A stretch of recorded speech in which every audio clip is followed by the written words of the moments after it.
Hi everybody. So I was going to do a video on this a little bit ago, but I got a comment that I've been trying to mentally work through and understand where it came from.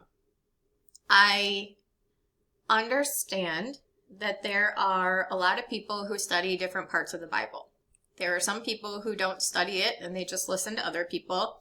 There is a wide range of viewpoints and opinions and knowledge bases and what have you regarding Bible studies on this platform. And so what I did was put out a post to solicit feedback, comments. Obviously, it was divisive for those who don't share this viewpoint, and perhaps encouraging for people who do. But what I want to do is what I wanted to do. My purpose in this is not just to be divisive, but is to make a point. Is that Jesus is the final prophet, the greatest prophet, the final prophet. And he specifically told us exactly what we need to know as far as the layout of the end times. After all, as one of my favorite verses, Revelation 19:10 says, the testimony of Jesus is the spirit of prophecy. So, since prophecy testifies of Christ, of course, he is going to tell you all about how that's going to play out. And so our job is to look at what he said and to understand what he said as far as how things are going to lay out. And one of the comments that I've been wrestling with was to the effect of someone never thought that they should look at what Jesus said about this. And I've struggled with understanding why we would not look at what Jesus said about his own testimony, about the layout of his own end times, the layout about his own plans. Like, he specifically told you what they are, so why wouldn't you listen to him?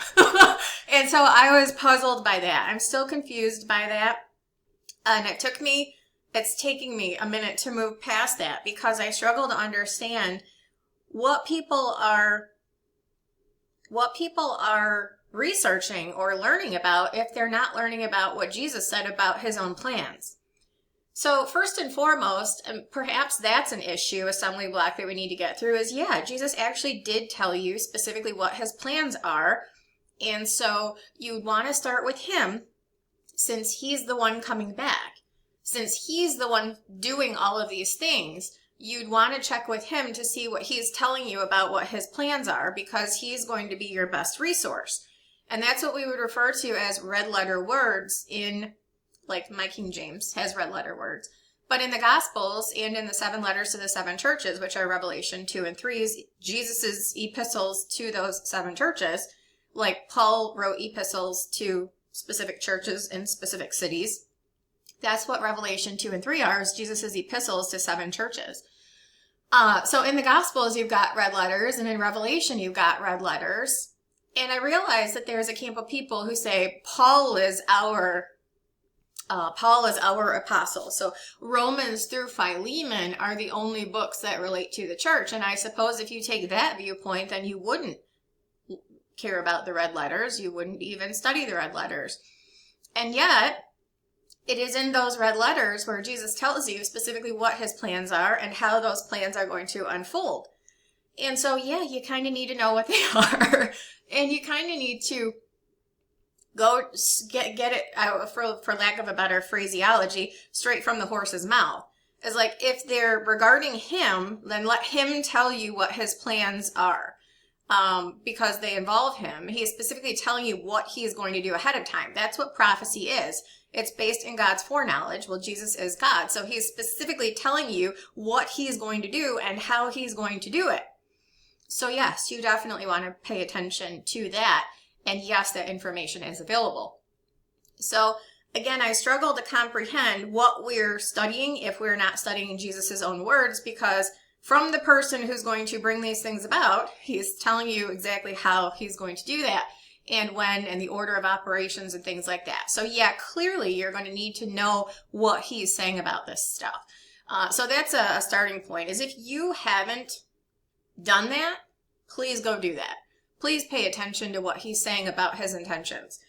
Because again, the testimony of Jesus is the spirit of prophecy. So if you're studying prophecy, then you would really want to know what Jesus himself is saying about prophecy, because again, he's the one who's going to bring it about, and it's all about him. So if you have firsthand information through the red letters, you want to make use of them. I probably went way too far into that explanation, but there was a comment left that underscores a need to pay better and more specific attention to these. So I want to make sure that we're doing that. If you're not, please start. And if you are, great. Good. Because you should be. So getting to the post, I shared this 6 days ago, and then I reposted it yesterday in preparation to go through this. And I said Jesus was a pre-trib, premillennial dispensationalist. One of the other comments that I got was someone not understanding that there's a difference between all three of those terms. Yes, there are three distinct terms there.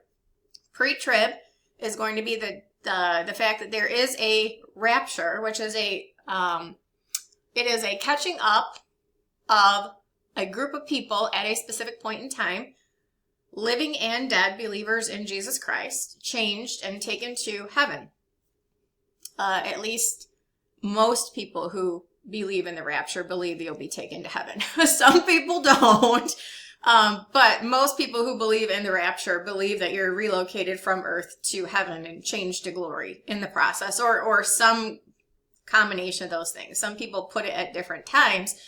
The only exception I would say to that is people who are post-trib rapture believers wouldn't think that you're taken to heaven. You're just caught up to him and then you come back with him immediately or something like that. I'm not sure. I'm not a post-tribber, so I can't speak to what they believe.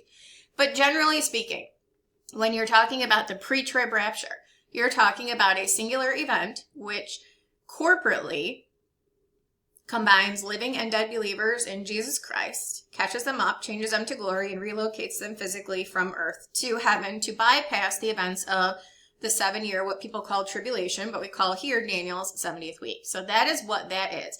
It's the specific timing of the rapture of the church with respect to Daniel's 70th week. Pre, meaning before, trib, meaning tribulation, or 70th week is what I call it, Daniel's 70th week. So we shorten it to pre-trib. If you are a pre-trib believer, you believe that the rapture of the church is going to occur before the start of that 7-year period.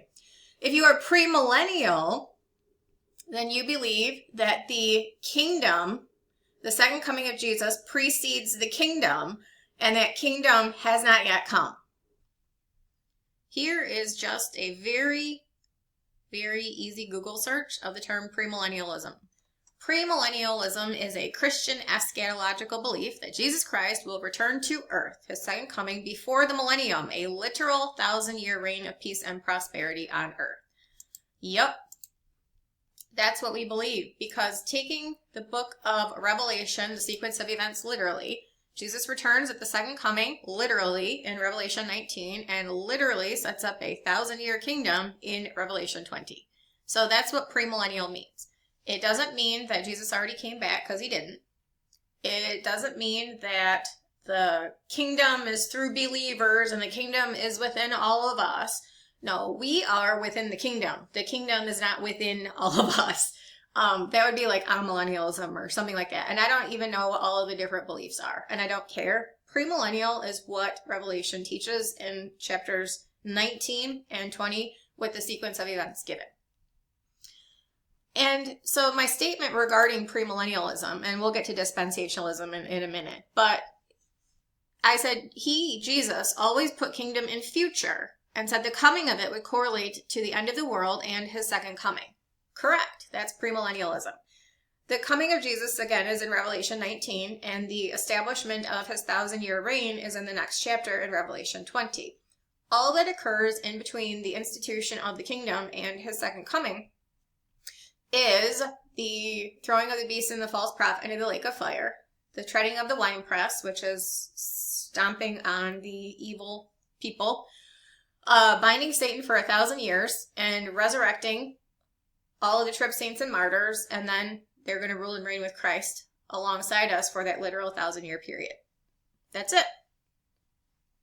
So the sequence of events in Revelation 19 and 20 bear out premillennialism. Very, very simple. And yes, it is literal. When Jesus was talking about all of his kingdom parables, there's one that makes this starkly clear from a chapter that many people are familiar with, Matthew 25. But it's the parable of the sheep and the goats. This is probably the easiest distinction to make that correlates specifically to the sequence of events in Revelation 19 and 20. In Matthew 25, it says, in verse 31, obviously this would correlate to Revelation 19, when the Son of Man shall come in his glory, and all the holy angels with him, then shall he sit upon the throne of his glory. And before him shall be gathered all nations. He shall separate them one from another, as a shepherd divideth his sheep from the goats. And he shall set the sheep on his right, but the goats on the left. Then shall the king say unto them on his right hand, Come ye, blessed of my Father, inherit the kingdom prepared for you from the foundation of the world. For I was an hungered, ye gave me meat. I was thirsty, ye gave me drink. I was a stranger, ye took me in. Naked, and ye clothed me. I was sick, and ye visited me. I was in prison, and ye came unto me. Then shall the righteous answer him, saying, Lord, when saw we thee an hungered, and fed thee, or thirsty, and gave thee drink? When saw we thee a stranger, and took thee in, or naked, and clothed thee? Or when saw we thee sick, or in prison, and came unto thee? The king shall answer and say unto them, Verily I say unto you, inasmuch as ye have done it unto one of the least of these my brethren, ye have done it unto me. Then shall he say also unto them on the left hand, Depart from me, ye cursed, into everlasting fire, prepared for the devil and his angels. Meaning they're not going into the kingdom. For I was an hungered, ye gave me no meat. I was thirsty, and ye gave me no drink. I was a stranger, ye took me not in. Naked, and ye clothed me not. Sick and in prison, and ye visited me not. Then shall they also answer him, saying, Lord, when saw we thee an hungered, or athirst, or a stranger, or naked, or sick, or in prison, and did not minister unto thee? Then shall he answer them, saying, Verily I say unto you, inasmuch as ye did it not to one of the least of these, ye did it not to me. And these shall go away into everlasting punishment, but the righteous into life eternal. So that's going to be one of the simplest explanations of premillennialism to follow suit with the sequence of events given in Revelation 19 and 20. This is literal, that Jesus is going to literally return. He's going to literally establish a kingdom. Daniel talks all about this. And that is in the future. It has not happened yet. He has not returned yet. Therefore, the kingdom has not come yet. And it is a literal 1,000-year period. So while people can have varying viewpoints about what's literal and what's figurative and all of that, Jesus himself taught premillennialism. Very literal sequence of events given in Matthew 25 that is mirrored in Revelation 19 and 20. And again, we have to make sure that we are clear on the fact that Jesus himself is showing John the revelation. It is part of the hereafter. I don't know if this is one of the things that I did write about in my study of Revelation. Mentioned it a couple of times, but definitely wrapped up discussion in Revelation 22 talking about how Jesus gave the revelation to John. And any time that John is shown something that's not by Jesus himself, you are specifically told that it's something else, someone else, taking John aside and showing him. Like in chapter 7, there's an elder that takes John aside and has a dialogue with him. In Revelation 17 and in Revelation 21, one of the angels that had the 7 last plagues, the 7 vials, took John and showed him prophetic events. You're specifically told that. Outside of those things, Jesus is the one showing John the revelation of Jesus Christ. And one of the ways in which we are firm in this knowledge, or we should be firm in this knowledge, is that the book of Revelation is divided into 3 parts. Write the things which thou hast seen, the things which are, and the things which shall be hereafter. Each of those is shown John by Jesus himself. The things which are is a vision of the glorified Christ. Like, obviously, Jesus is showing John what he's going to look like on the Lord's day, which is the day of the second coming. In Revelation 2 and 3, the things which are, those are red letter. Those are Jesus speaking words to John to pen to send to those 7 churches. So there should be no question at all that Jesus is giving those to John because they're red letter. And then in Revelation 4, the things which shall be hereafter, the commencement of that is Jesus himself bringing John to a place where he can show the things which shall be hereafter. After this I looked, and behold, the door was opened in heaven. The first voice which I heard was as it were of a trumpet talking with me, Jesus, which had come up hither, and I will show thee things which must be hereafter. The entire rest of the book is the hereafter. Revelation 19 and 20 are part of the hereafter, which Jesus is showing John. So even if parts of 19 and 20 aren't red letter, it is Jesus bringing John to a place where Jesus can show John the sequence of events. So you have red letter words in Matthew 25 talking about premillennialism, and you have Jesus bringing John, facilitating John being able to see these things, showing him premillennialism at play in the sequence of events in Revelation. So this is a really simple one. I don't know where people or why people would dispute this. I don't know what benefit there is to not understanding this or to not believing it. Maybe because the church has been waiting for 2,000 years and people have lost faith and lost hope or something. And they put their faith and their hope in the wrong thing. And they're like, well, maybe it's not that way. Maybe it's something else, because shouldn't it have happened by now? And so people need to create alternate explanations for this stuff. I have no idea. I have literally no idea why people adopt different viewpoints, what benefit there is to taking some other interpretation than a literal interpretation. I have no idea. But if Jesus says a thing, believe it. Jesus is premillennial. He plainly tells you that. The best example I can give you is of Matthew 25's sheep and goats. When Jesus returns at his second coming, there's going to be a group that goes into kingdom, and there's going to be a group that is excluded from kingdom. That is premillennialism. The next part here is slightly less obvious, but I did write about this in the letter to the Church of Laodicea. I always forget. I know it's in what I wrote about in the letter to the Church of Laodicea, of the Laodiceans. It might be in Philadelphia also when I was writing my Revelation study. Regardless, these were all red letter words also in the book of John. Obviously we know, hopefully we know, that John wrote the Revelation of Jesus Christ.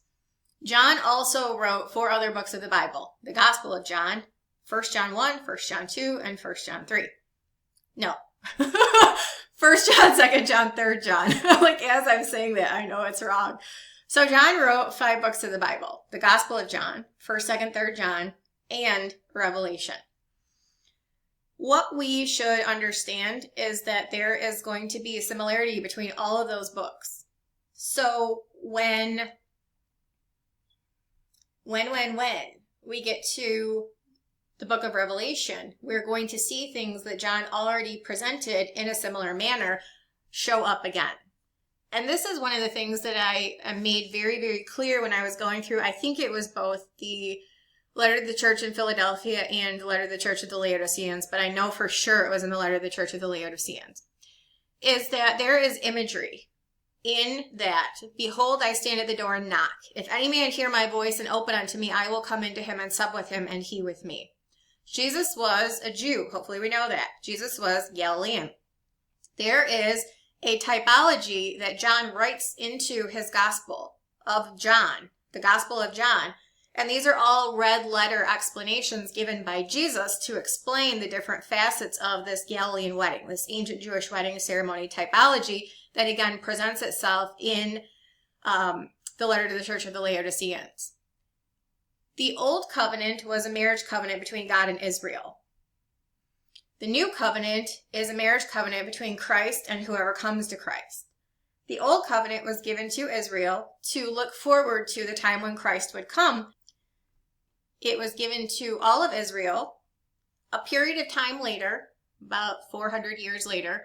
Israel, 500 years later. Israel decided to divide itself to the northern and southern kingdoms, and both of them were completely faithless.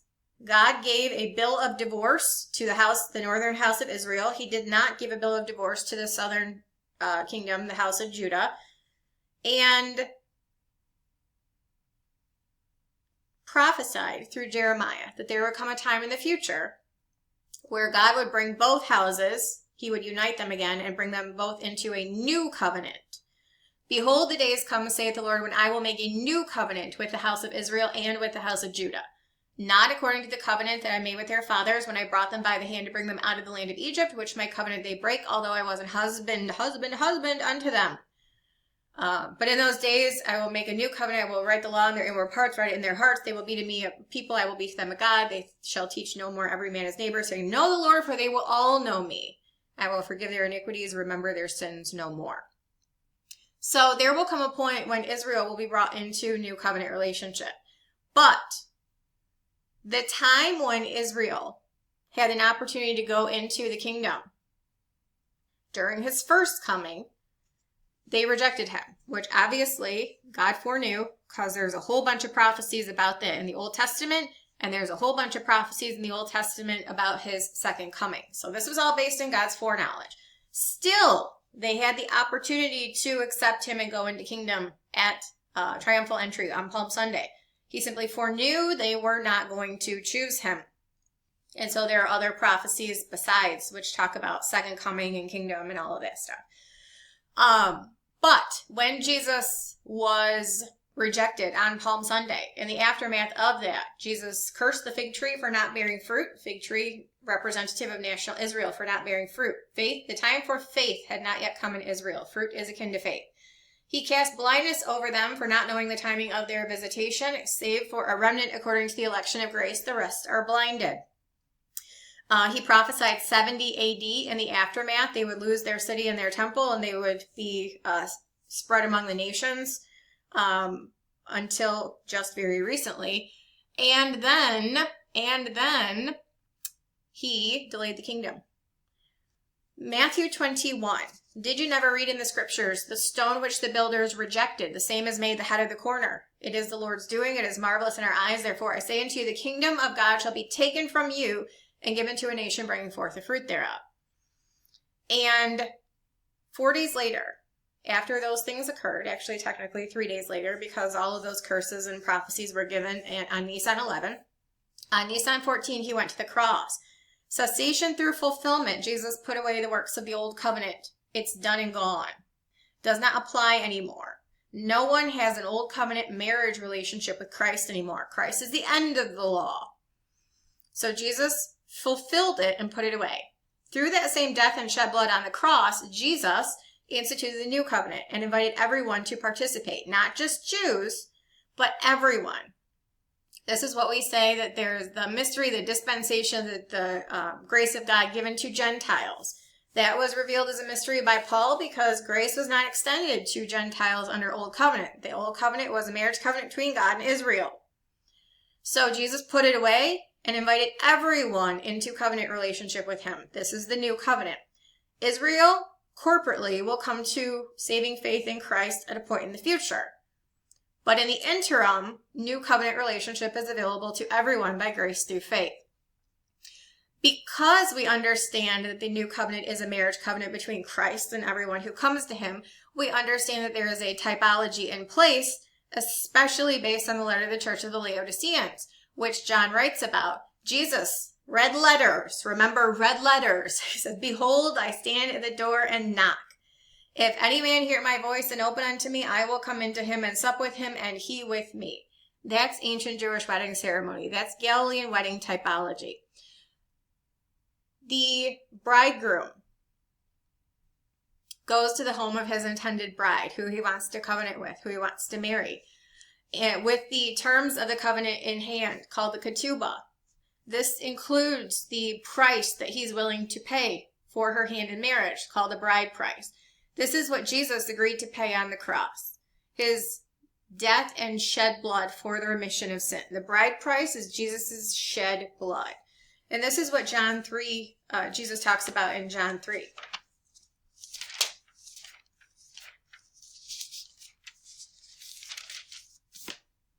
For God so loved the world that he gave his only begotten Son, that whosoever believeth in him should not perish, but have everlasting life. For God sent not his Son into the world to condemn the world, but that the world through him might be saved. He that believeth on him is not condemned, but he that believeth not is condemned already, because he hath not believed on the name of the only begotten Son of God. That's how people covenant with God, is believing on the Lord Jesus Christ to be saved. Jesus is the way, the truth, and the life. No man comes to the Father but through him. Also red letter words in John 14. So Jesus goes to the home of his intended bride, knocks on the door. If that indicates a closed door.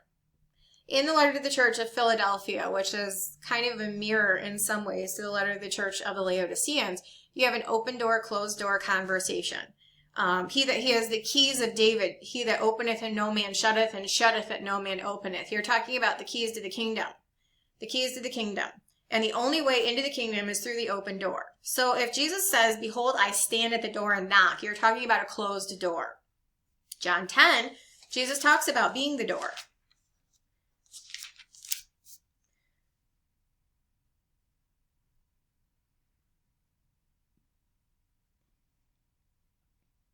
Verse 9. I am the door. If any man enter in, he shall be saved and shall go in and out and find pasture. So Jesus is the door. So he said, behold, I stand at the door and knock. There's a closed door. So he's asking, he's knocking, making his intentions known, and he's waiting for someone to open and let him in. At which point, the terms of the covenant are reviewed and agreed upon. Do you agree to Christ's substitutionary atonement? If yes, I will come into him and sup with him and he with me. That's partaking of the cup, which is what Jesus did at the Last Supper. Take, eat, this is my body, which is broken for you. Drink ye all of this, for this is my blood of the New Testament, which is shed for many for the remission of sin. And then he says, I will not drink of the fruit of the vine again until I drink it new with you in my Father's kingdom. That's a reference to the marriage supper of the Lamb, which is part of the typology also. So, behold, I stand at the door and knock. He that openeth unto me, I will come into him and sup with him and he with me. That's acceptance of the terms of the covenant. You become betrothed to Christ through that. So then the next part of the typology is Jesus talking about needing to go away, and in the interim, he's going to send the Comforter to be with us always. John 16, he talks about this.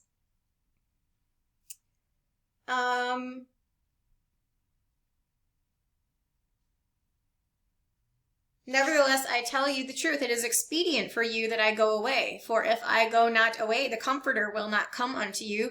But if I depart, I will send him unto you. That's the gifts portion of the new covenant. Is the bridegroom is not going to be with the bride at that point. They become betrothed, and then he leaves to go back to his father's house to prepare the wedding chamber, to prepare a place for the bride and the bridegroom to live. This is John 14. Let not your heart be troubled. Ye believe in God, believe also in me. In my Father's house are many mansions. If it were not so, I would have told you. I go to prepare a place for you. That's the bridegroom leaving to go back to the Father's house to prepare the place. And in the interim, what does he do? Exactly what he said in John 16. It is expedient for you that I go, for if I go not away, the Comforter will not come unto you. But if I depart, I will send him unto you. This is the gifts portion of the new covenant. And in John 14, he calls them the gift. John 14:16, I will pray the Father, and he shall give you another Comforter, that he may abide with you forever, even the Spirit of truth, whom the world cannot receive, because it seeth him not, neither knoweth him, but ye know him, for he dwelleth with you, and shall be in you. So he's talking about the gifts portion of the new covenant. While he's away, he sends gifts to his betrothed. That's what the Holy Spirit is. Stated to be such, he will give you another Comforter. So then, after the period of being away and preparing the place, what does he do? He comes back. And that's John 14 also. And if I go and prepare a place for you, I will come again and receive you unto myself, that where I am, there ye may be also. And then there's 7 days in the wedding chamber. And then, after the 7 days in the wedding chamber, the bride and the bridegroom leave the wedding chamber to celebrate the marriage supper with the guests. And that is what the point of Matthew 25 is. Again, red letter. This is the parable of the 10 virgins. People totally miss the whole point of this. Is you've got two groups of people on earth when Jesus returns. Saved and unsaved. Wise versus foolish. Wisdom is an attribute of the Holy Spirit. So people get really stuck on this oil concept, which I actually hate, because then you get into conversations about how much oil is enough. Well, it's not about how much, it's whether you have any or you don't. So wise versus foolish. The wise, wisdom is an attribute of the Holy Spirit. Foolish means don't have the Spirit. So it's obvious, it's honestly just a very simple saved versus unsaved. There's going to be two groups of people on earth when Jesus returns. Some will be saved and some will be unsaved. The saved will go into the marriage supper, and the unsaved will be excluded from the marriage supper because they're excluded from the kingdom. The door's shut. You talk about the open door, closed door conversation. So this is Matthew 25. When the bridegroom comes, returns from the wedding with the bride, when the bridegroom and the bride come back to celebrate the marriage supper with the guests, behold, there is a cry made, behold, the bridegroom cometh, go ye out to meet him. So the foolish said unto the wise, give us of your oil, our lamps are gone out. The wise said, no, go get your own. While they went to buy, the bridegroom came. They that were ready went in with him to the marriage, and the door was shut. Closed on kingdom. So the foolish virgin said, Lord, Lord, open unto us. Give us that open door. Let us into the kingdom. Marriage supper. And he says, no, I know you not. The sister passage to this is Luke 12, which makes it more clear that it's talking about a marriage supper in view. Luke 12, 35 through 37. Let your loins be girded about and your lights burning, and ye yourselves like unto men that wait for their Lord when he will return from the wedding. Yes, the bride and the bridegroom leave the wedding chamber to celebrate the marriage supper with the guests on earth. This is Revelation 19. Blessed are they which are called unto the marriage supper of the Lamb. And then heaven is opened a few verses later. The bride and the bridegroom are seen leaving heaven. And then obviously Jesus is going to judge before he sets up shop in the kingdom and invites people to the marriage supper. Holds the marriage supper, rather. They are already invited to it. Holds it. And ye yourselves like unto men that wait for their Lord when he will return from the wedding, that when he cometh and knocketh, they may open unto him immediately. Blessed are those servants whom the Lord, when he cometh, shall find watching. Verily I say unto you, that he shall gird himself and make them to sit down to meat, and will come forth and serve them. And again, we go back to what Jesus said in Matthew 26 at the Last Supper, that he would not drink the fruit of the vine until he drinks it new with them in his Father's kingdom. Again, he's previewing the marriage supper of the Lamb to coincide with the Passover on the Passover evening during the Passover meal. So this is a little less obvious, but Jesus is pre-tribber, because all over the Gospel of John and in the 7 letters to the 7 churches, both in Philadelphia and in Laodicea, but more clearly in Laodicea, you have that specific typology of the Galilean wedding that you're supposed to understand. And one of the aspects of that is 7 days in the wedding chamber. It's not 3.5 or 2 or 1 or none. It's 7 days in the wedding chamber. And Jesus is talking about that very specifically in John 14. That in my Father's house are many mansions. If it were not so, I would have told you, I go to prepare a place for you. And if I go and prepare a place for you, I will come again and receive you unto me, that where I am, Father's house, there you may be also. So Jesus previewed that 7 days in the wedding chamber spent in his Father's house in heaven and not on earth. That's pre-trib. You are to understand that the rapture itself is the marriage, the catching up, taken to the Father's house, 7 years, 7 days, 7 years in the wedding chamber. And then the bride and the bridegroom leave the wedding chamber, heaven, to come celebrate the marriage supper on earth with the guests, first order of business in the kingdom, again, to coincide with the Passover. So yes, Jesus is a pre-tribber.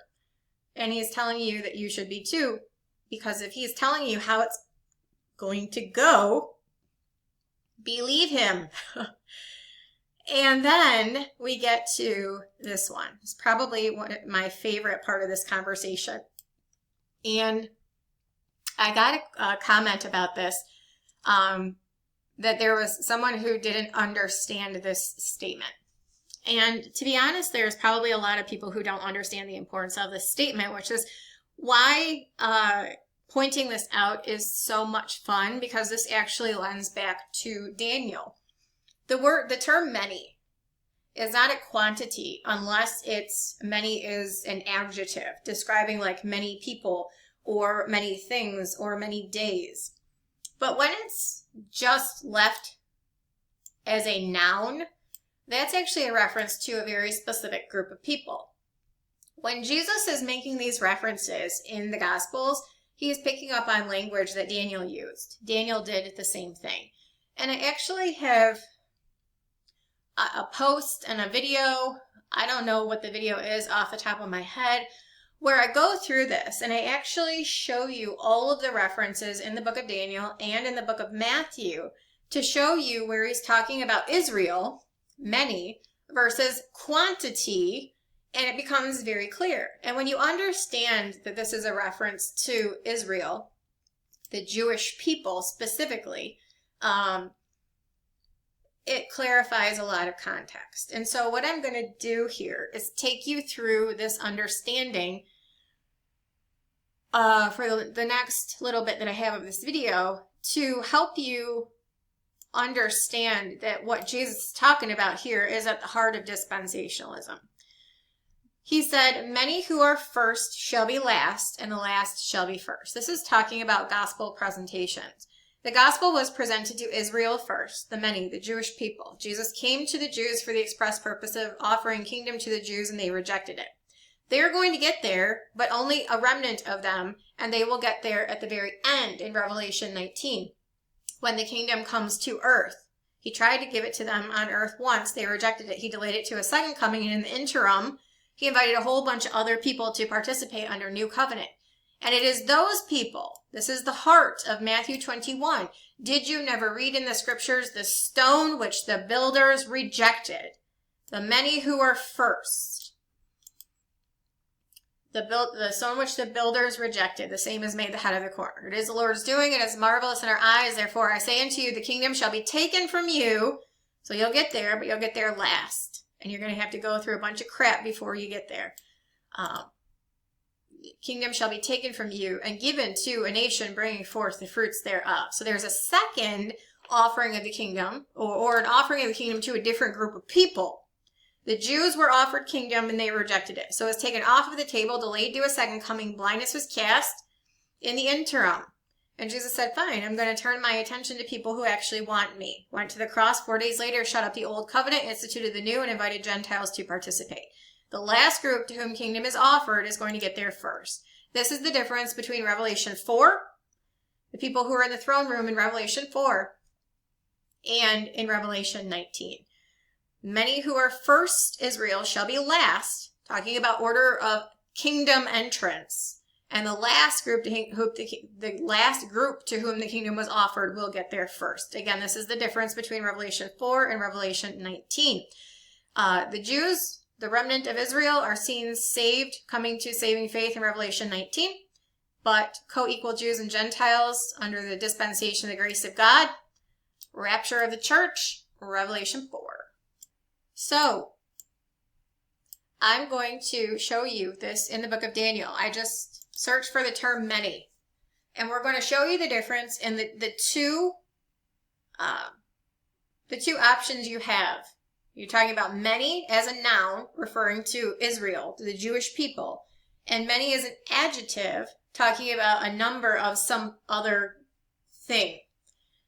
So we're going to establish context here. When the context is established by Daniel, and then you go to Matthew, you'll see the exact same thing. It's going to clarify a whole bunch for you, hopefully.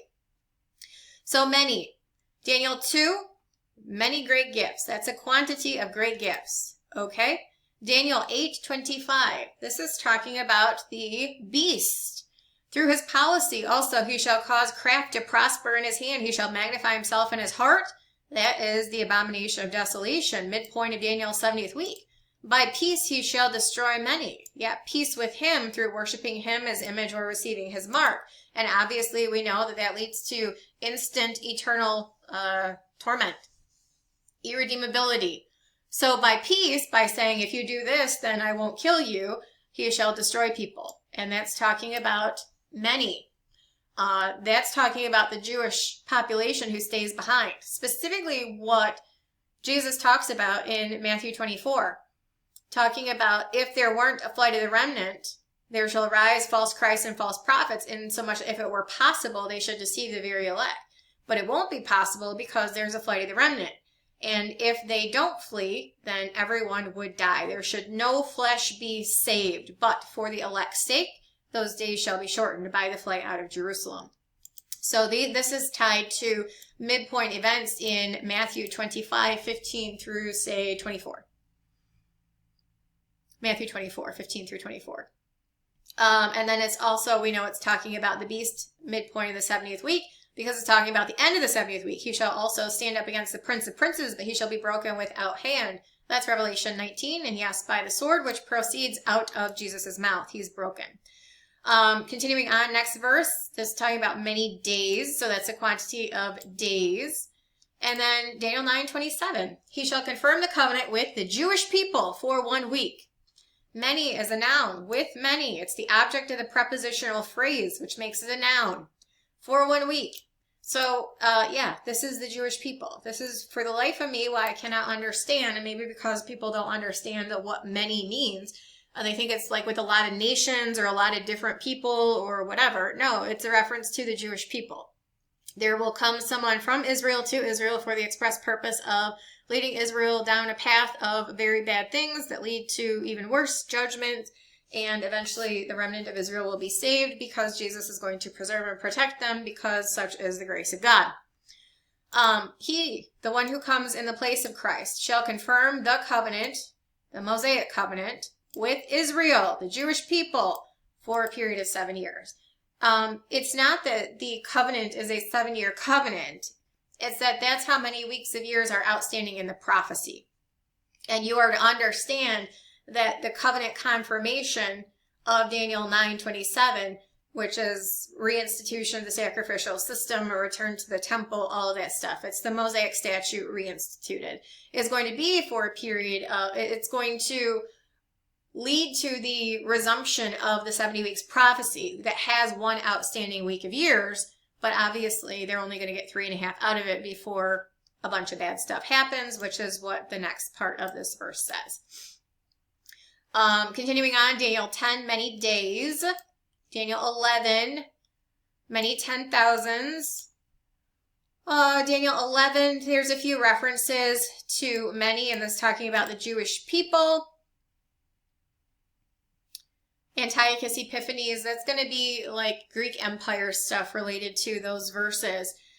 Daniel 11:39, this is talking about, it's 3 verses after the abomination of desolation. The abomination of desolation that's related to the midpoint of the 70th week is in Daniel 11:36.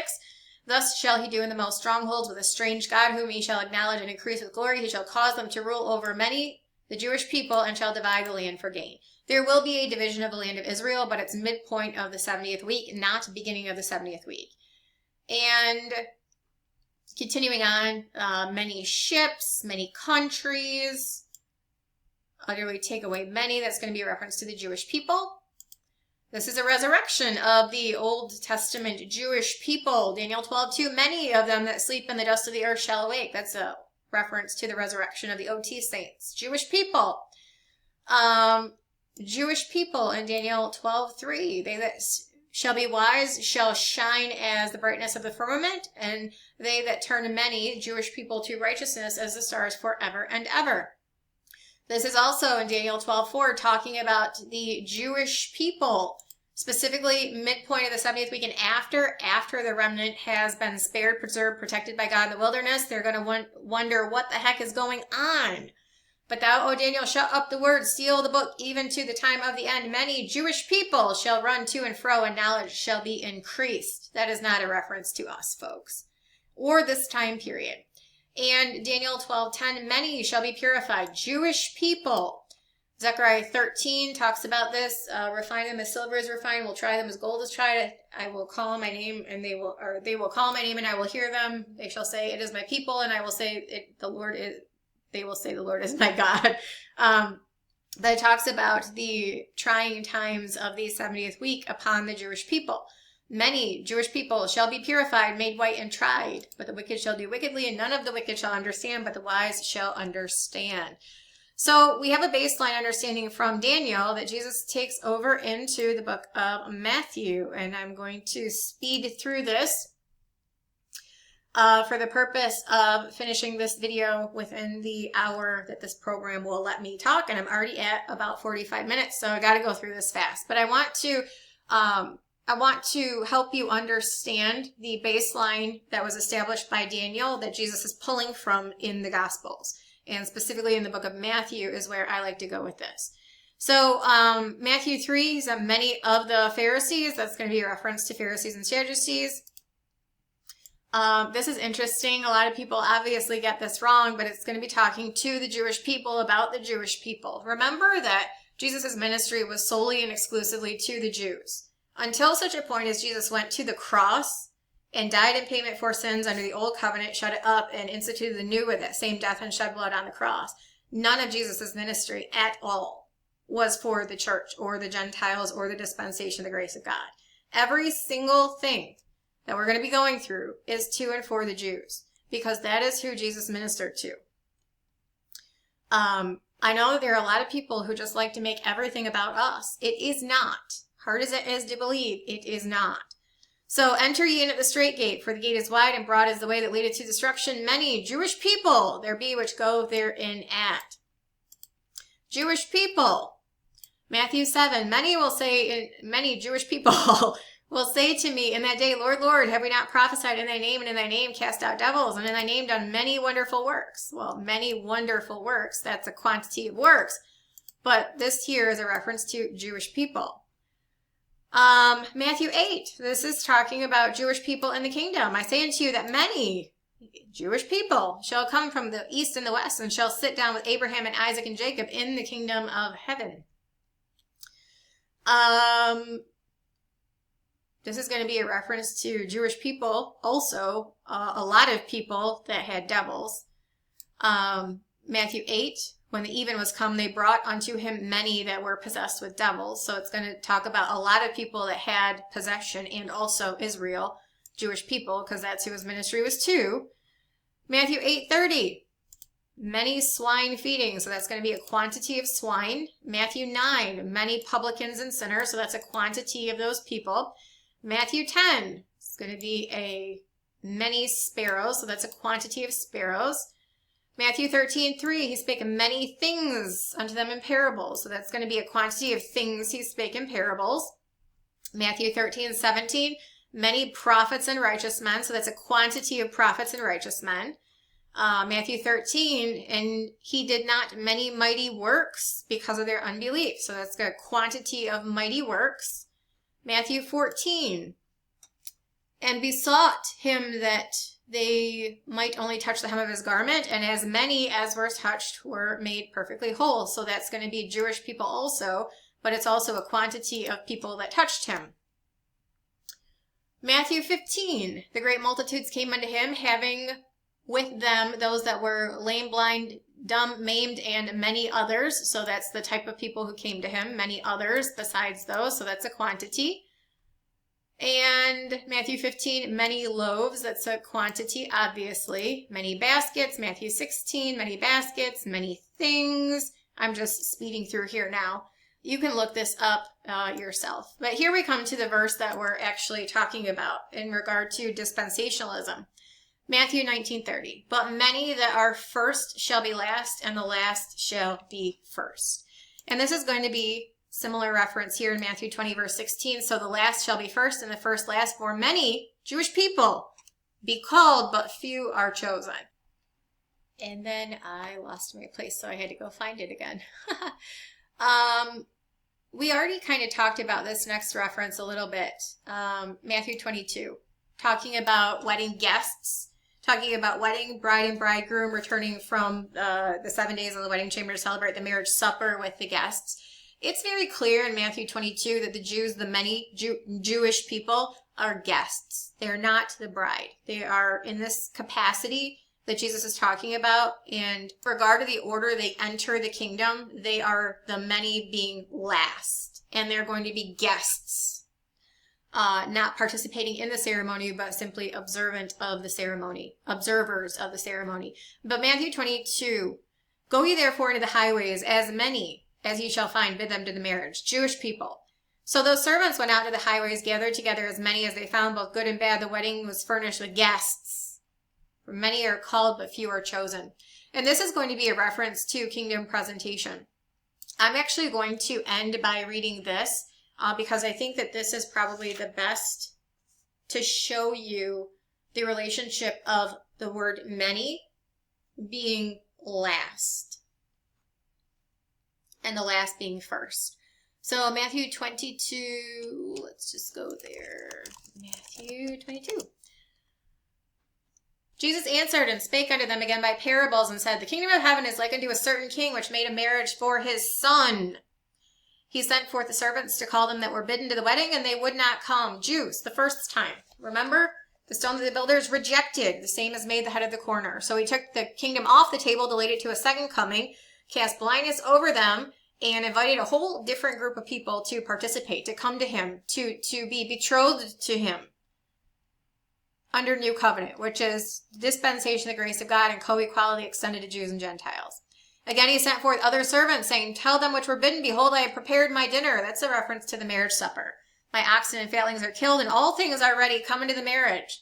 But they made light of it. They went their ways, one to his farm, another to his merchandise. The remnant took his servants and treated them spitefully and slew them.